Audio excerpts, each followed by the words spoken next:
Oke, assalamualaikum warahmatullahi wabarakatuh. Kembali Waalaikumsalam. lagi dengan saran sharing santai dan kali ini saya kedatangan tamu teman santai kita yaitu Imam. Beliau ini adalah mahasiswa Sisipol kemarin, sekarang sudah jadi alumni dan pengusaha sukses. Amin, Apa kabar amin. Imam? Alhamdulillah, baik, Pak. Iya, banyak dari alumni ya yang Mm-mm, mungkin kerja gitu ya, mm, ada yang jadi pegawai negeri, mm. ada yang jadi pegawai swasta. Nah, ini unik. Ya, beliau tidak mau jadi karyawan. Tetapi sebelum itu mungkin banyak pengalaman yang mungkin bisa kita sharing. Nah, kali ini teman santai kita, Imam akan sharing santai dengan kita mengenai pengalaman-pengalaman beliau. Silakan Imam, kenalan dulu. Ya, jadi kenalkan nama saya Imam atau kalau dulu orang Tanjung Pinang kenalnya Imam Roman Iya, waktu masih jadi ini nih. pesulap. Iya, ini nih.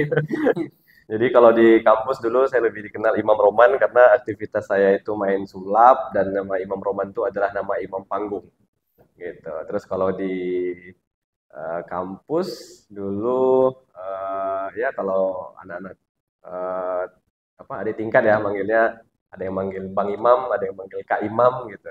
Nah, dua panggilan ini panggilan yang lumayan akrab gitu. Terus kalau sekarang atau kemarin saya tamat di tahun 2010 saya masuk, saya selesai di 2014. Nah, sekarang tahun 2023 udah panjang perjalanan ini. Iya. Udah banyak hal-hal yang mungkin saya laluin, ya mungkin yang bisa kita bahas-bahas di sini nanti. Iya. Nih enak nih. Kalau 2010, 2014 berarti pas nih. Ya gitu. Karena kan banyak nih Ya. 2010 masuk nggak jelas nih kapan gitu kan.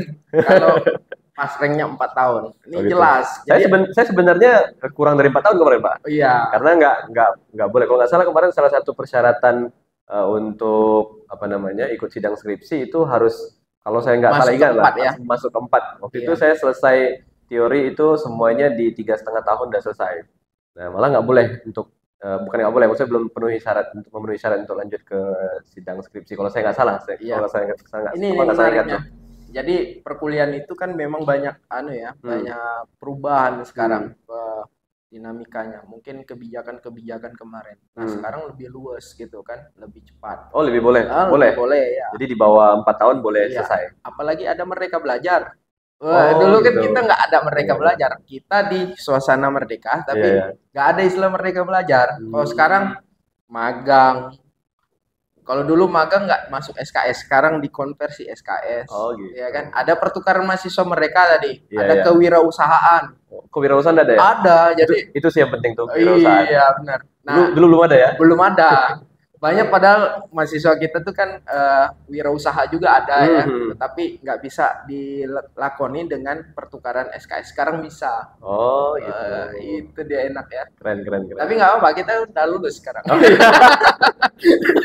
Jadi Eh, mereka-mereka ini belum. Tuh, masih mau mulai. Tenang saja, Aja tenang, lah, tenang. nanti selesai juga ya. Selesai juga. Tapi beruntung mereka di eranya Iyalah, sekarang ya, ada Merdeka Belajar. iya. Termasuk kalau saya fokus tadi ke apa namanya pembahasan soal kewirausahaan tadi itu. Kalau ada Iya, apa namanya sebuah program-program yang mengarah ke sana. Karena kalau menurut saya itu penting tuh. iya, Karena yang terjadi kayak kemarin waktu pertama kali saya selesai kuliah, saya sebenarnya udah ada pondasi, tapi karena masih kebingungan dan tidak punya pengalaman, jadi akhirnya waktu selesai kuliah masih juga bingung nih mau ngapain nih. iya. Aduh, udah kepikiran belum kalau udah selesai kuliah mau ngapain nih? Bingung kan? Iya, tuh, tuh. Oke. Nah, Mam, dulu prodinya apa nih, Mam? Kalau saya dulu ilmu pemerintahan. Oke. Selama kita kuliah dulu, nih Hmm. kan tentu banyak aktivitas ya. Hmm. Kita ada kegiatan-kegiatan mahasiswa. Dulu Hmm. kalau nggak salah nih pernah jadi ketua BEM ya? Iya, jadi salah satu kelebihan saya yang dikasih oleh Allah Subhanahu wa taala Iya, melalui orang tua saya iya.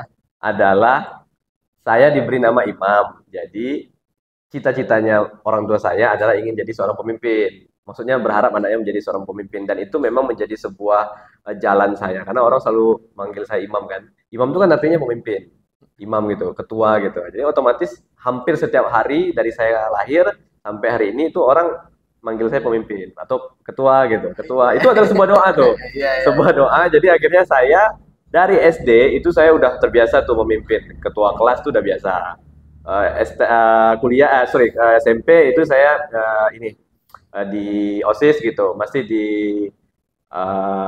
posisi pimpinan. Waktu itu wakil ketua OSIS tuh, wakil ketua OSIS kalau saya nggak salah. Kemudian di STM saya sekolah apa sejajar dengan SMA itu STM itu nggak jadi pemimpin. Kuliah baru jadi pemimpin. Kuliah jadi presiden mahasiswa. Dari sisi Sipol itu jadi presiden mahasiswa. Tapi kalau misalnya di ruang lingkup di luar kampus itu juga selalu saya ngambil di posisi-posisi pemimpinnya itu. Kalau nggak ketua organisasi remaja masjid, kalau nggak ketua remaja apa gitu, atau ketua apa gitu. Kayak gitu. Iya, ini dia. Jadi ini adalah ketua BEM di Ketua BEM, eranya. di eranya. Salah satu pentolan nih ya. Kalau Pentolan. dulu yang paling populer kan kalau di perguruan tinggi pasti ketua BEM gitu Iya, kan. ketua Nah, BEM. ini adalah ketua BEM. Alhamdulillah. Ya.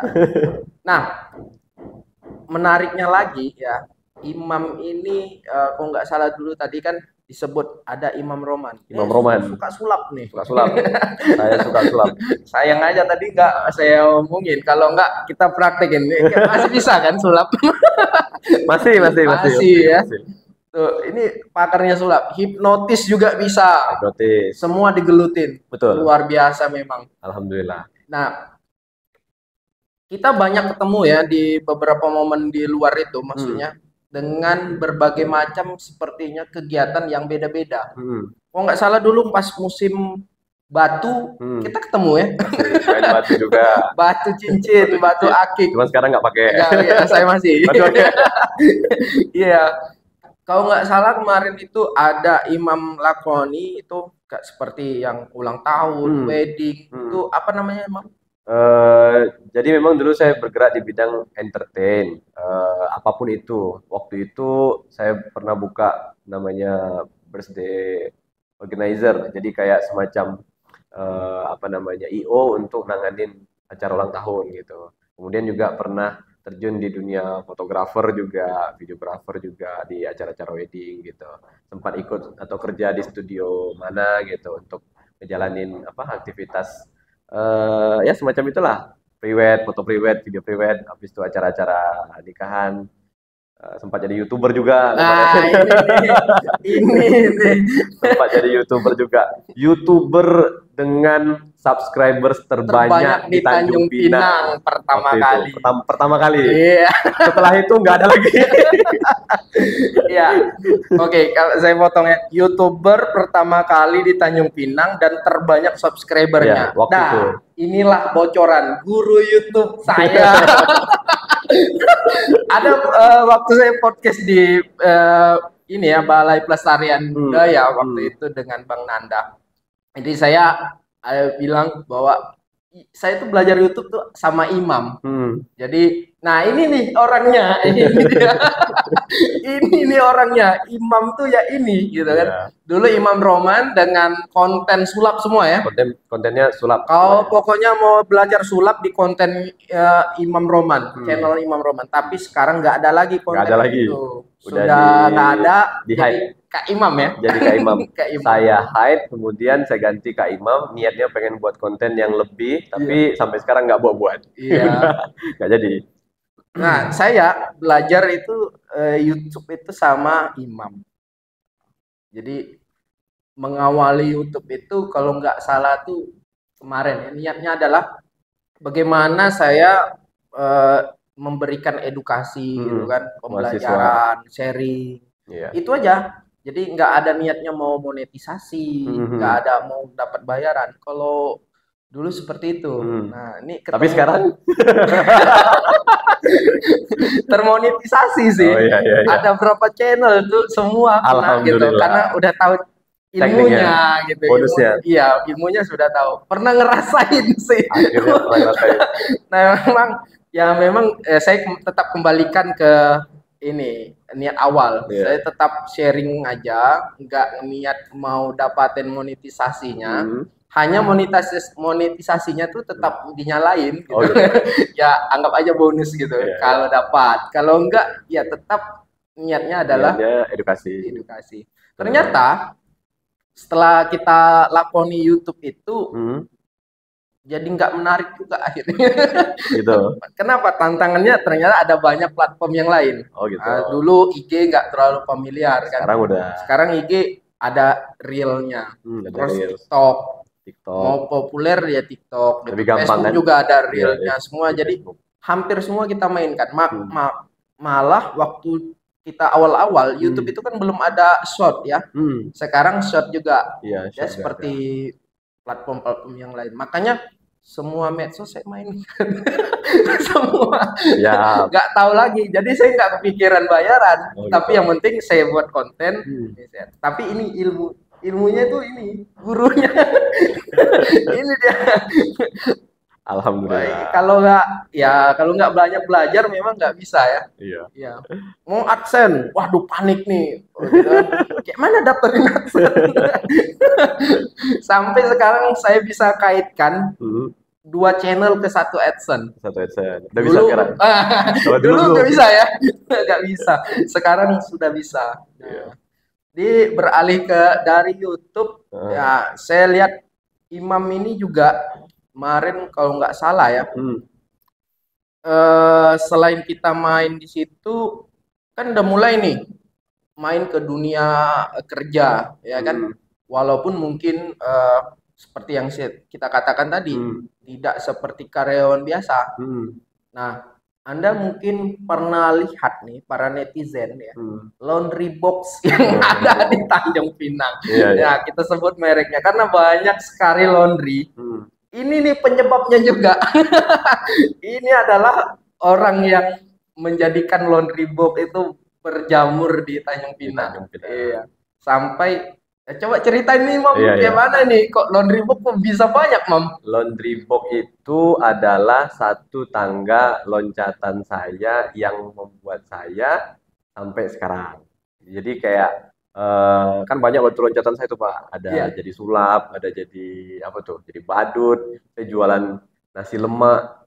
Saya itu pernah jualan nasi lemak. Kalau kalian pernah tahu di Pertamina Sukaberenang. Iya. Nah di depannya itu ada trotoar, tapi agak geser sedikit ya. Itu saya jualan nasi lemak tuh pagi-pagi jam 6 gitu. Itu udah saya lewatin jualan apa makanan apa segala macam sudah. Jadi fotografer, videografer, ikut kerja sana sini berat, jadi buruh, semua udah pernah.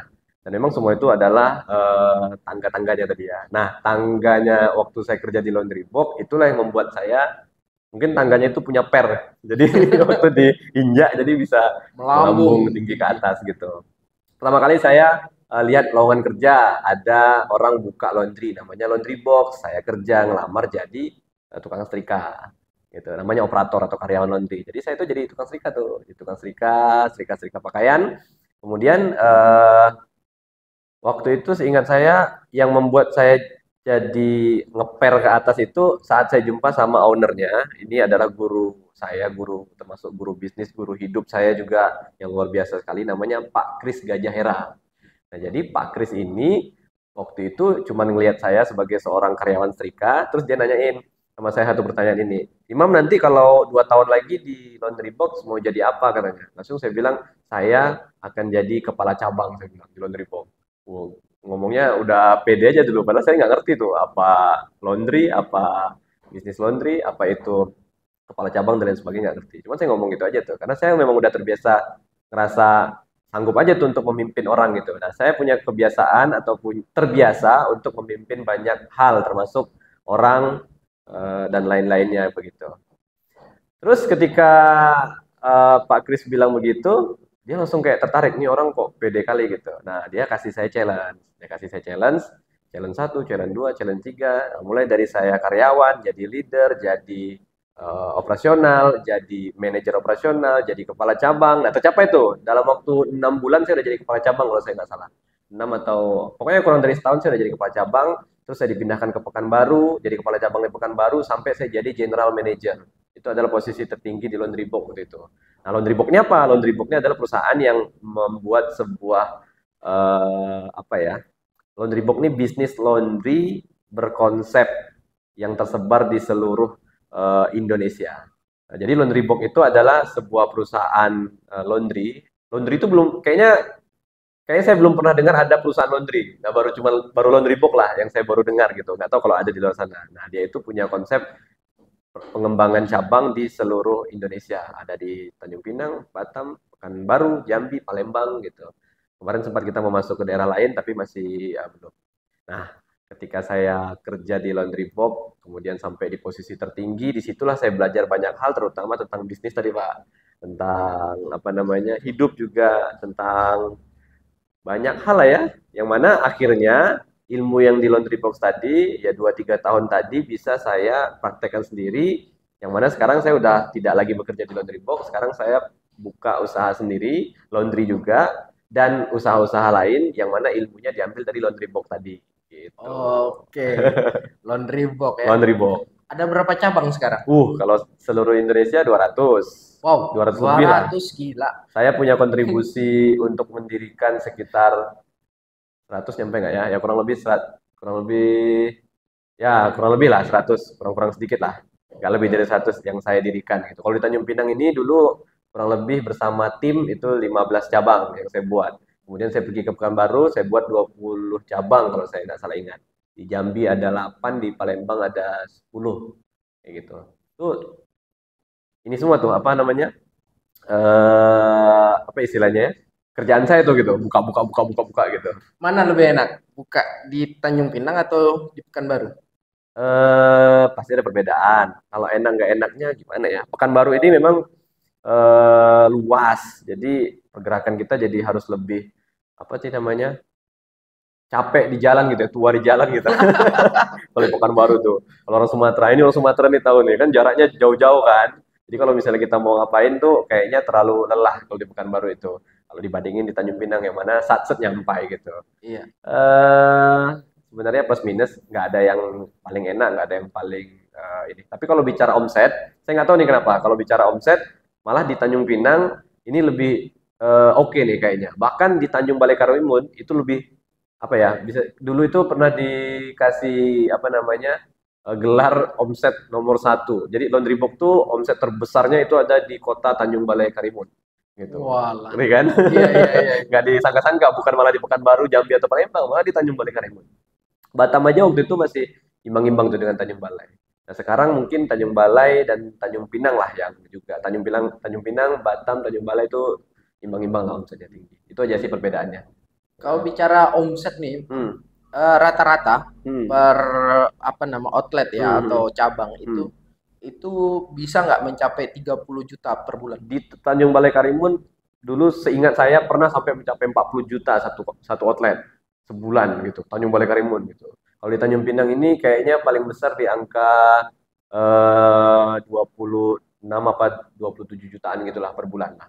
Nah, Yang paling kalau besar. kita lihat kan di beberapa laundry kan, Hmm. karyawan itu kan ada yang sampai 5, Hmm. 6 Hmm. orang. Hmm. Hmm. Kalau saya lihat masuk ke laundry box itu kan kadang hanya 2 gitu kan, Betul. atau dia pakai shift misalnya. Hmm. Itu kerjanya kayak mana itu ya? Iya, jadi kan Laundry Box ini fokus sama laundry on kilo. Jadi mereka fokus hanya dengan pengerjaan kiloan aja, Pak, gitu. Kalau untuk karyawan yang biasanya sampai 5, 8, mereka juga biasanya ngerjain kerjaan satuan.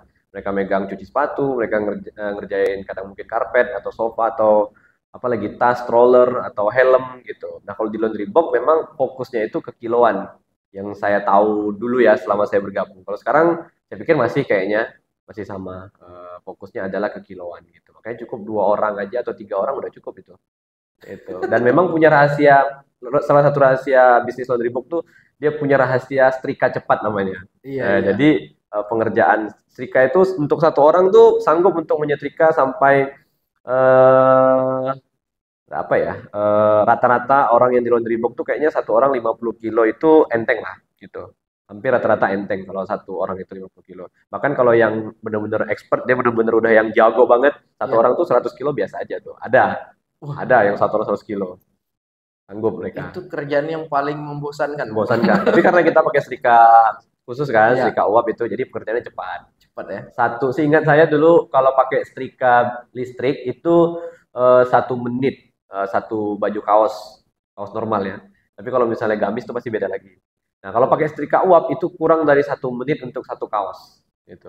Bayangin aja tuh, berarti kalau 60 menit berarti bisa, sorry, kalau ya 60 menit berarti 60 kaos tuh. 60 kaos berarti berapa berapa kilo tuh 60 kaos itu. Berarti dilatih ya Dilatih, Pak. para karyawan ini. Dilatih. Dilatih bener-bener kayak kayak mana kita inilah selayaknya laundry lah, standarnya laundry gitu kita latih. Tapi fokusnya itu memang cepat gitu. Mereka tuh diajarin gimana setrika itu bisa cepat. Makanya cukup 2 karyawan atau 3 karyawan. Sebenarnya 2 itu kalau seandainya omset yang banyak juga kurang lah, 3 lah kalau tidak, 3 karyawan. Gitu. Tapi kan kalau saya perhatikan nih, kan saya ngikutin nih konten-konten Imam. Bahwa ada meeting, ada rigid gitu ya. Kalau daripada laundry yang biasa mungkin hanya masuk, habis itu ngerjain barang-barang yang di laundrynya, habis itu pulang gitu. Kalau di laundry box ini kan sudah rumit ya, kompleks gitu kan. Sepertinya ada pelatihan yang seperti tadi, bahkan mungkin ada pelatihan-pelatihan yang lain mungkin ya, yang dilatih. Jadi sebenarnya ini bukan kapasitas saya lagi nih ngomongin ya. Ngomongin laundry box ini, karena saya sudah tidak di laundry box lagi, tapi nggak apa-apa. Untuk informasi aja gitu. Kalau laundry box ini selama saya bekerja ya, kegiatan saya itu kita memang menyiapkan tim itu bukan hanya karyawan yang di outlet aja gitu, tapi tim manajemennya juga kita siapkan. Nah, mungkin dalam setiap kegiatan yang sering saya posting itu kegiatan mempersiapkan manajemennya. Gimana manajemen itu lengkap tuh. Mulai dari ada adminnya, admin finance, admin HR, kemudian juga ada teknisi, kemudian juga ada tim operasional, ada tim pemasaran, kemudian ada kepala cabang. Dulu saya sebagai GM membawahi banyak kepala cabang tuh di bawah-bawah. Itu mereka kita ajarkan semua tuh gimana caranya supaya bisa megang sebuah daerah dengan baik dan benar untuk mengelola laundry kita tadi gitu. Jadi memang harus benar-benar dilatih betul gitu, Pak. Sebenarnya latihannya juga nggak yang gimana-gimana kali, tapi paling tidak yang dirubah pertama itu adalah mindset sih. Mindset, kemudian praktek. Teori, mindset, praktek, itu aja. Nah, memang mantep. Jadi memang laundry box ini satu inovasi di bidang laundry ya. Karena kebanyakan kan orang mau mendirikan laundry ini kan susah, gitu kan. Ternyata ada laundry box bisa buka cabang banyak, gitu kan. Dan gampang.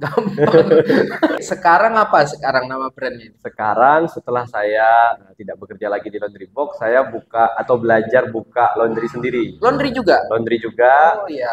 Dengan manajemen juga. Nama manajemennya Creative Laundry Management, KLM. Laundrynya namanya Laundry ID. Oh ya, berarti sekarang ini mendirikan perusahaan manajemen laundry yang di bawahnya ada laundry juga gitu. Iya. Jadi sekarang baru mulai, kemudian juga kayaknya saya udah memprediksikan ini tidak secepat dan tidak akan seperti laundry box dulu. Kalau laundry box itu 1 tahun tuh bisa buka berapa banyak itu cabang. Kalau sekarang saya baru jalan kurang lebih 6 bulan, baru di Pekanbaru baru ada 5 cabang. Di sini baru aja saya buka 1 cabang di Batu 9. Sebentar, baru 6 bulan buka 5 cabang. 5 cabang. Dia bilang nggak cepet. Nggak cepet. Ada banyak orang baru planning, nggak buka-buka. Nah, sekarang ini 6 bulan, 5 cabang. 5 cabang. Berarti kan sama aja rata-rata 1 bulan 1 cabang. Dulu saya di laundry box 1 bulan bisa 3 cabang, bisa 4 cabang gitu. Iya. 3 cabang lah dulu. Kalau serentak se-Indonesia 1 bulan bisa buka 10 cabang. Ya sama aja sih. Banyak juga sih kalau dikumpulin. Yeah. Hanya kan beda begini. Kalau kemarin kan kita masih kerja. Nah sekarang kan kita punya sendiri. Saya pikir walaupun kecepatannya tidak sama, tapi kan lama-lama banyak kan punya kita. Oh iya. Sama aja sih. Iya. 5 cabang deh bilang kecepatannya nggak sama. 1 bulan 1 laundry loh. Iya kan? Iya. Allah. Kalau ada yang mau buka boleh nih. Boleh. Apa nama tadi? Laundry ID. Laundry ID. Laundry ID. Dan konsepnya nih seperti yang latar kita di belakang ini, green. Benar. Warnanya hijau. Sebenarnya warnanya jodoh nih. Warnanya kemarin itu navy. Iya. Cuman belakangan akhirnya saya coba geser ke hijau. Hijaunya hijau Tosca, dan kepikiran saya kayaknya karena terlalu senang dengan warna, kayaknya saya akan buat yang berwarna-warni kayaknya. Mungkin nanti ada yang warna lain, warna lain gitu. Biar nggak bosan aja.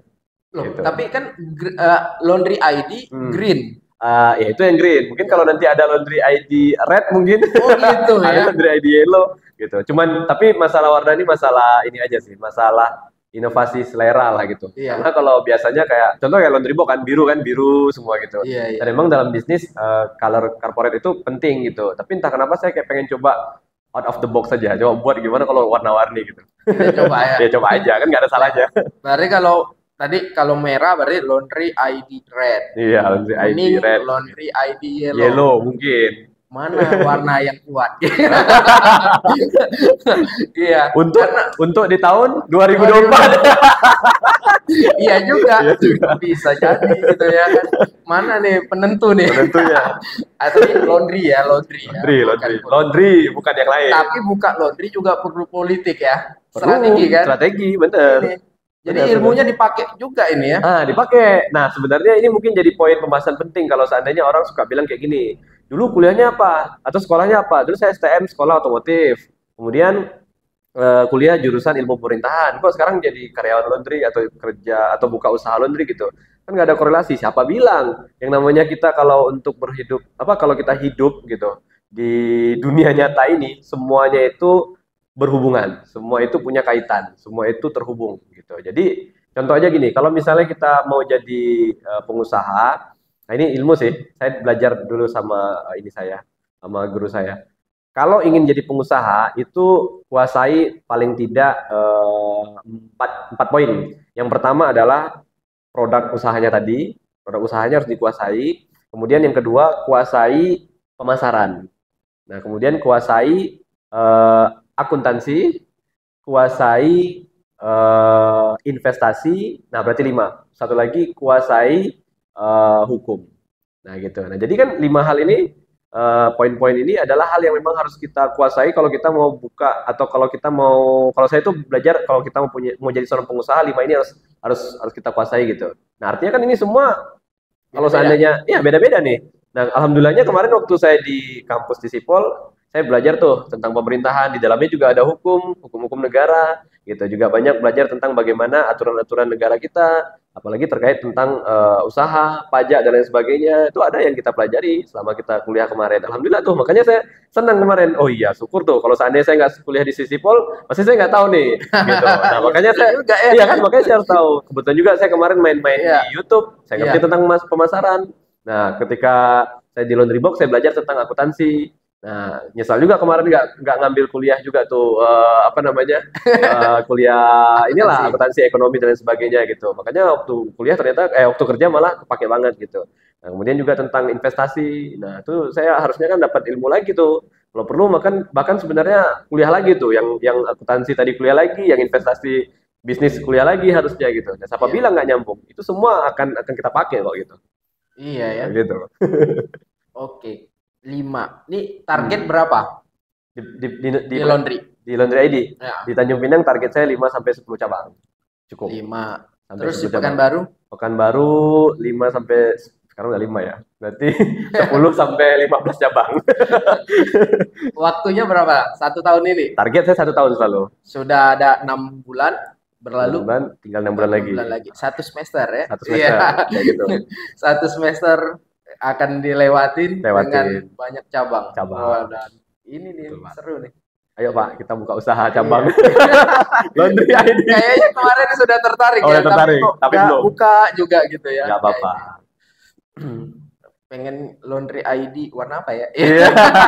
Ya kan, siapa tahu. Iya.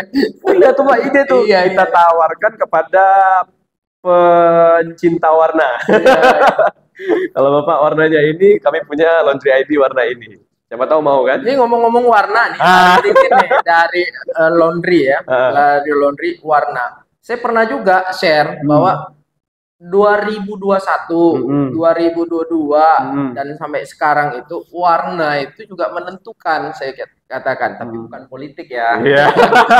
Warna dalam konten Oh, dalam gitu. konten. Karena kemarin kan saya ada share dengan Bang Nanda. Warna itu juga menjadi hal yang penting kalau Penting. kita mau buat promosi. Penting. Nah, sekarang kekinian itu warnanya yang Yang mana? Yang apa ya kata yang yang lembut lembut. lembut dan lembut. Iya. Jadi dulu nggak kepikiran gitu, Hmm. pengennya kan ngejreng Iya, aja iya. warna, yang penting ada merah kuning hijau seperti Hmm. pelangi. Hmm. Ternyata warna juga menentukan. Menentukan. Nah, sampai sekarang itu saya pegang nih ilmu, ini juga gurunya. Oh.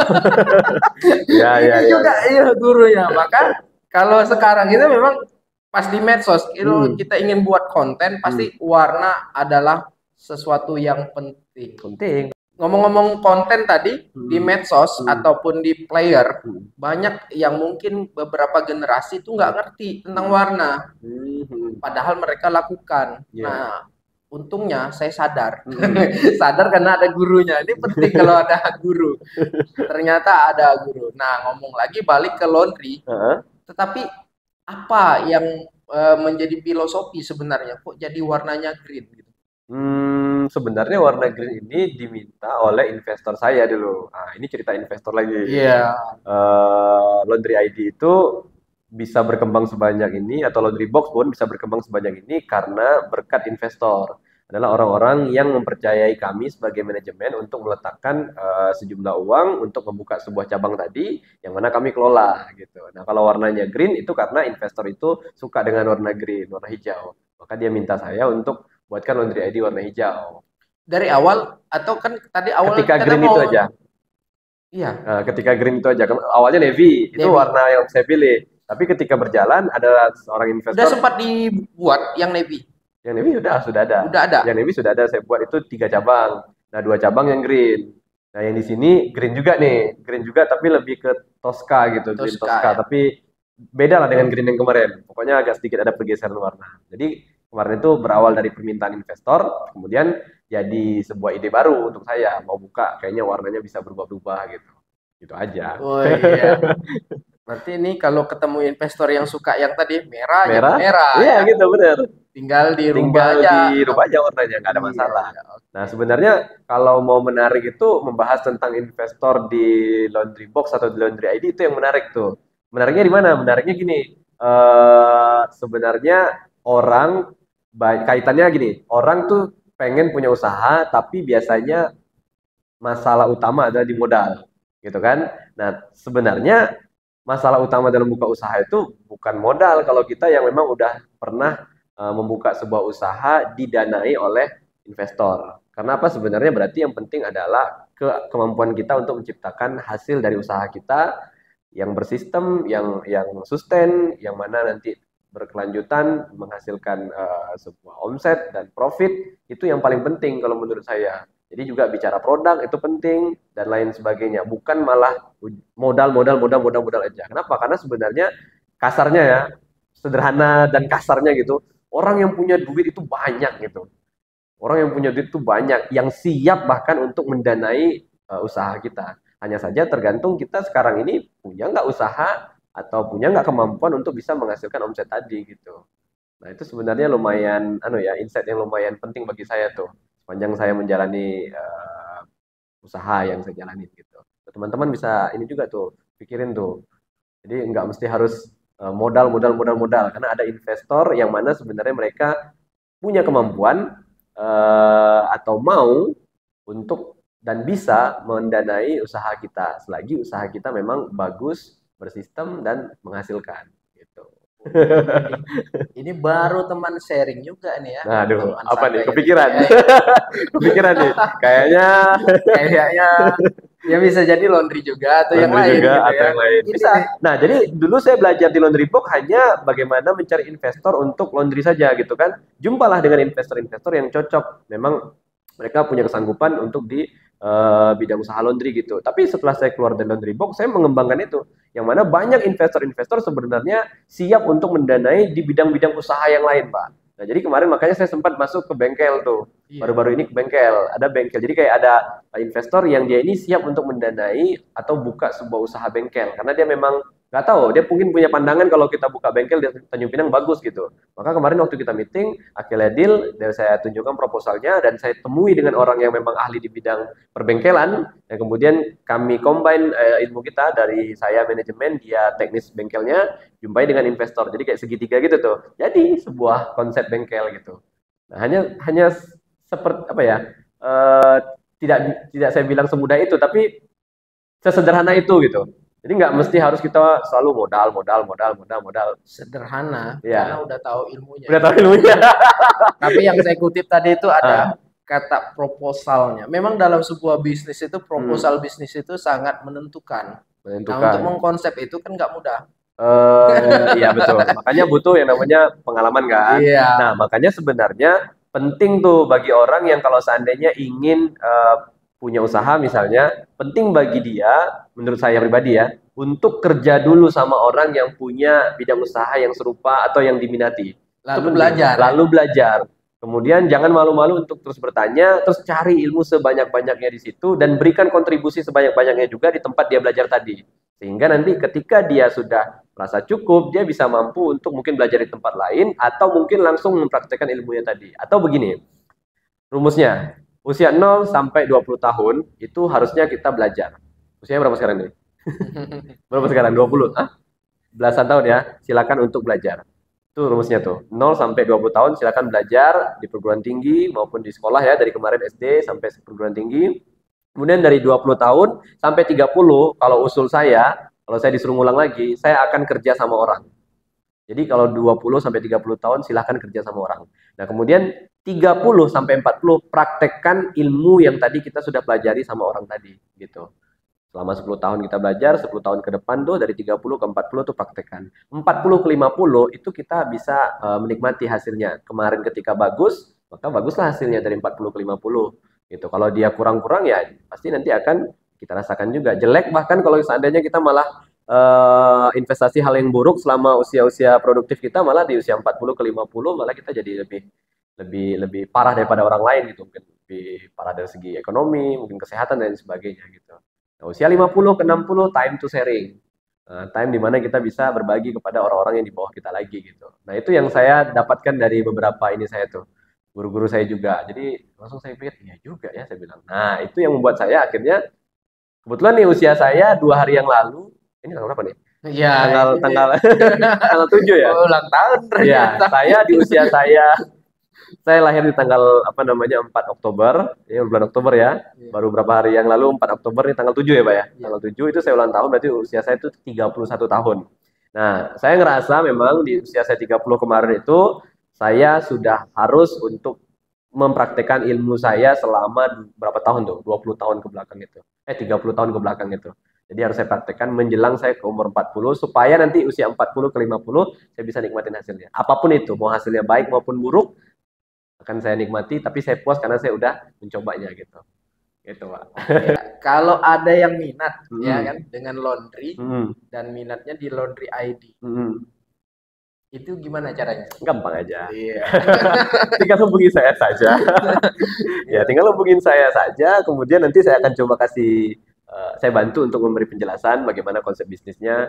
Tapi konsep bisnis sederhana aja. Intinya, ini Bapak, Ibu punya apa namanya pendanaan uang begitu. Kemudian kita akan buka sebuah laundry namanya Laundry ID, kemudian kita yang akan kelola. Nah, akadnya ini adalah bagi hasil mudharabah atau akad syirkah namanya. Jadi saya juga menarik sebuah transaksi yang mana udah sesuai dengan transaksi syariat agama kita. Kalau saya kebetulan senang juga untuk menjalankan sebuah bisnis yang memang sesuai dengan garis-garis karena kita punya agama. Jadi saya senang untuk menjalankan bisnis yang sesuai dengan syariat. Gitu. Karena kalau misalnya saya melenceng-melenceng tuh, kadang-kadang kan banyak nih transaksi di dunia bisnis yang juga lari dari syariat agama kita tuh. Dan saya juga sering kali ngalaminnya, biasanya pasti saya kesandung jatuh sakit lagi, berdarah, lambat sembuhnya lagi, lah gitu. Iya. Tapi kalau kita tarik dengan apa namanya aturan-aturan yang sudah ada, itu biasanya lebih dipermudah. Ada namanya berkah ya dalam kita bisnis, dalam kita usaha. Nah itu yang saya kejar. Nah kalau di Laundry ID itu ada namanya akad syirkah, kita bagi hasil. Pengelola menjalankan usaha yang mana sumber pendanaannya dari investor tadi. Nah, begitu. Satu laundry itu berapa investor biasanya? Biasanya dua. Dua ya. Nah, Berapa nilainya. juta Ya, nilai? kalau secara nilai sebenarnya itu eh, dari awal sebenarnya saya tidak patokin.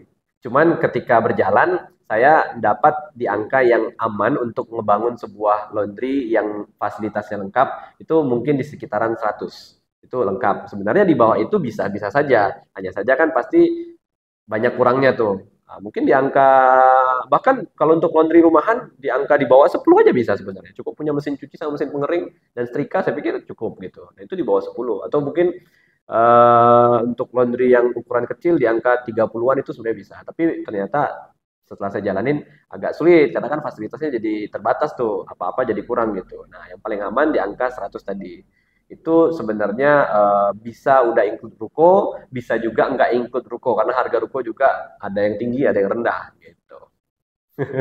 Terus bagi hasilnya gimana? Nah, Bagi ini nih. hasilnya itu biasanya saya 50-50 atau apa namanya ya 50-50 lah dengan apa namanya pembagian hasil investor atau pemodal 50%, saya sebagai pengelola bersama tim itu 50%. Jadi nanti dari anggaran yang diberikan ke tim itulah yang nanti kita gunakan untuk operasional dan lain sebagainya yang membuat investor tadi tidak perlu bekerja lagi. Investor tadi tidak perlu ikut apa namanya susah payah lagi tuh ngurusin dan lain sebagainya. Semua kami urusin dari mulai pendirian sampai nanti operasional, bahan baku, teknis di lapangan, kerusakan, mencari karyawan, training karyawan, sampai ke keuangan, semua kita. Kalau tempat itu yang nyediain investornya atau kita yang dari Sebenarnya manajemen? kalau seandainya investor sudah punya tempat, langsung aja. Cuman paling nanti kita nilai sedikit atau kita koreksi sedikit kalau seandainya tempatnya kurang memadai. Tapi kalau seandainya tempatnya nggak memadai, mungkin kita tidak akan sarankan di situ. Sangat-sangat kita tidak sarankan. Tapi kalau seandainya tidak ada tempat, ya kita yang akan carikan.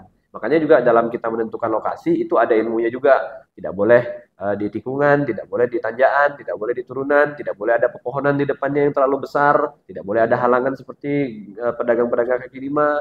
Kalau di laundry kita gitu, karena itu semua akan mempengaruhi gitu.